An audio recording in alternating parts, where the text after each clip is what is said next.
That's right, Jamie, Manti, Willie, and Kyle, 5 of 6 wild card games complete, which, just listen to me, on Saturday, Bills, Broncos, Niners, Seahawks. On Sunday, Rams, Bears, and then, we don't know yet, Texans, Steelers have to go and play the New England Patriots. We just heard Willie Colon is going to wear his jacket all the way through the game tonight into tomorrow in the shower, if you will. And I just feel, Kyle, that there are some fans in Western New York who also do some crazy stuff like that, too. You know, they're like, no, I'm wearing these boxers for 27 weeks straight until we make it all the way to mid-February. You know what I mean?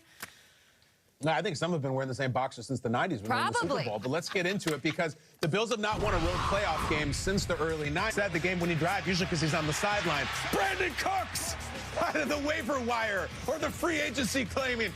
Josh Allen, why? Just show up, I'll throw it to anybody who wants to be on the team. Gabe Davis took a huge hit earlier in the game, but they go to Cooks, who I feel like's been on 30 different teams and is always great. 4th and inches. Are they going to do the tush-push? You better believe it. And they're going to tush-push to Orlando and Tallahassee. They almost did it into the parking lot like Michael Orr, but they weren't. They were down at the one, initially called it a touchdown, overruled, and then they don't wait. Finish him. There was some discussion from Nance and Romo, take a knee, and then on 2nd down, do the tush-push to let the clock turn on. So Trevor Lawrence has plenty of time. He only needs a field goal, and Little can make one from like 75 yards. Seriously, he can. So here we go. First play, intercept, the game's over. No! That is tipped by Trey White. That is intercepted by Cole Bishop. We all thought we were going to try to get like an 81-yard field goal attempt, which would have been fun to watch. Legacy drive. Never happened. Josh Allen wins on the road in the playoffs. He will have to do it again next week in Denver. That sounds like a lot of fun. Hostile. Bills 27, Jags 24. Jags, great season. It's over in a flash. But afterwards, let's hear from the reigning MVP, at least for a few more weeks. 17 for the Buffalo Bills, Josh Allen. You know, we feel like we've been in situations like this, and now every game presents itself in a different way. But to understand the moment, to not ride the wave, again, that was stuff that we've learned throughout the entire season. We were able to utilize that and use it today. Not for nothing, Josh Allen is out here winning the Bills' first road playoff win since '92 AFC Championship game, and his pregnant wife is at the Golden Globes, like winning awards too for the movie that she is in. It's the Haley Steinfeld Josh Allen thing is crazy. She looks spectacular. He may have looked better if you're a Bills fan, which is shocking to do. Lead changes in the 4th quarter, Willie. It was a fantastic game to watch, but you yourself were impressed with number 17. Yeah, I was looking for the Jacksonville Jaguars defense to stand up, especially that last drive of the Bills, man. If we can roll this sequence, man, I was like, man, the Jags have this big, bad defense. They've been stopping the run all day. They're going to hold the Jacksonville Jaguars like cheap carpet. They actually get them down on the 1. Josh Allen says, you know what? Not worried about it because we're going to score here. Line them back up. We got this. And here we go. 4th and inches. And I'm saying to myself, man, no, this 1st and inches, excuse me. And Josh Allen just punches it in. We saw no heart, no fight out of the Jacksonville defense, especially when they needed to stand up. You're talking about being at home, having a chance to put the dagger in the Buffalo Bills, and we got nothing during that last drive. I don't know what happened to the Jags defense during that series, man, but that was highly disappointing, Jamie. Willie, it's funny. I'll take this from you. That throw that you showed with Josh Allen to Brandon Cooks, he threw that ball before Brandon Cooks even passed the defender. That's how beautiful that pass was. It was just so amazing. It was the same old Josh Allen doing his thing. You know who was also same old greatness was Tre'Davious White. To see Tre'Davious White come up big for the Buffalo Bills defense, a whole bunch of pass breakups. The defense had 2 interceptions. But the biggest series, in my opinion, I know that 4th down, that 4th quarter series you just showed, Willie, was huge, but I think the biggest game changer was after this one right here. After the Jags scored, they kicked the ball off. Ray Davis fumbles the ball. The Buffalo Bills defense gets a turnover on downs. They get a stop.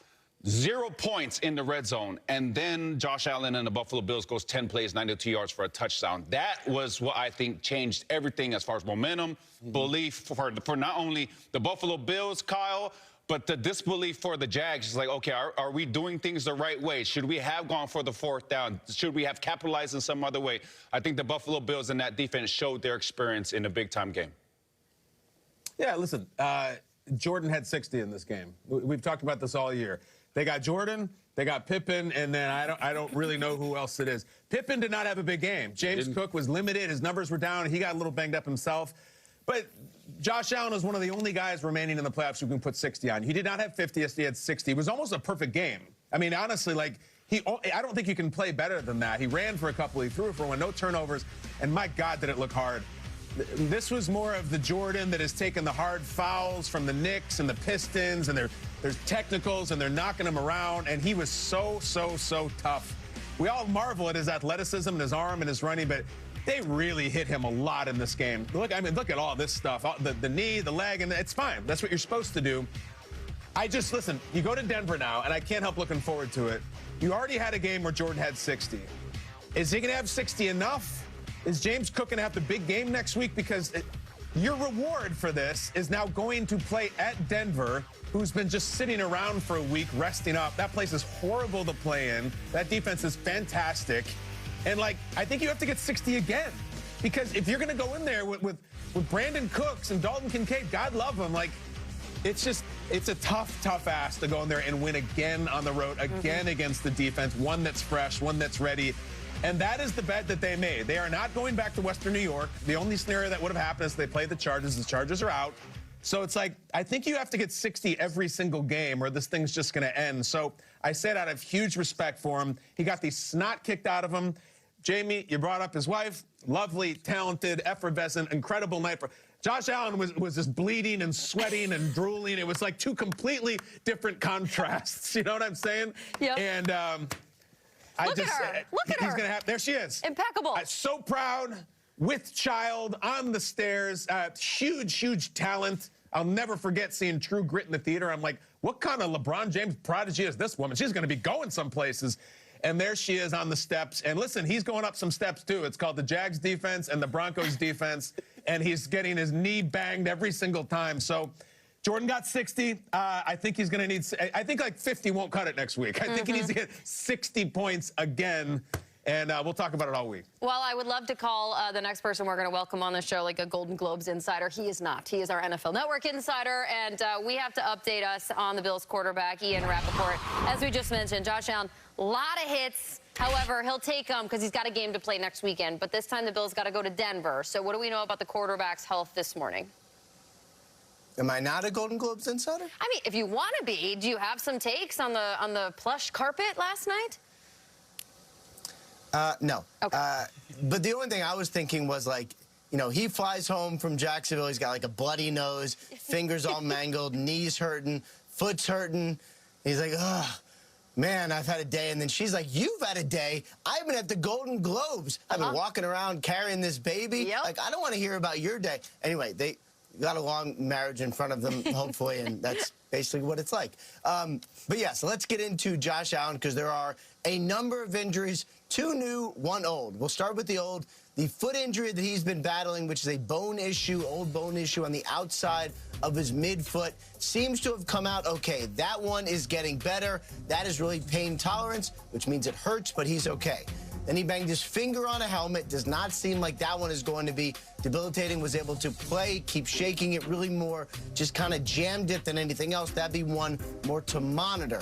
And then there is the knee. And Josh Allen said after the game he got rolled up on, kind of got twisted pretty good, came back to the sideline, limping into the blue tent, and then right to the bench, right to the tablet. Seems like he is going to be okay, but as he has done, Kyle, the last couple weeks, wouldn't be surprised if he's limited in practice while he deals with all of these.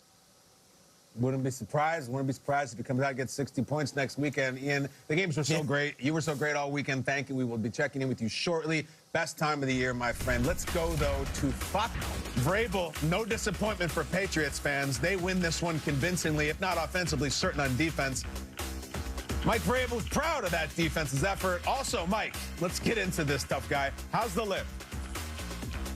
Well, we talked to him about being willing to spill some blood out there and that the big dogs come out in January. And I think Milt took that to heart and the way that he played the game and the way he finished the game. And he came over and, got me pretty good. But, that's what happens. The way these players fight, the way they just give it their very best, they give it their all. We'll owe them that and get a.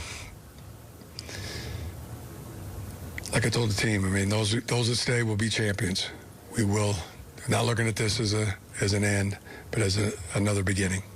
And that might might be true, Coach, but it's been a tough watch for the Chargers in the postseason, not only for the way Justin Herbert's been tackled and taken down, but just with the Chargers.